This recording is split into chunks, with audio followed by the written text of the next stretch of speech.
नमस्कार मित्रों, आज का मेरा विषय है अनार की छिलका। ये अनार का छिलका है, इसको कैसे इस्तेमाल करना। छिलका भी फेंकना नहीं चाहिए, ये भी दवा का काम करता है। इसको साफ करें और हल्का सा तवी पे गरम कर लें और हल्का सा सेंधा नमक लगाकर या काला नमक लगाकर धीरे धीरे चूसें। काली खांसी हो, सूखी खांसी हो, इसमें विशेष फायदा करता है।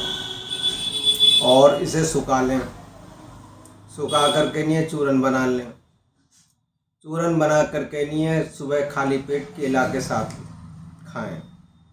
इससे क्या फ़ायदा होगा, आपके धातु पर में रोग, कमर कटना, टांगों में दर्द गर्मी के कारण होता है, उसमें बहुत ही लाभकारी है।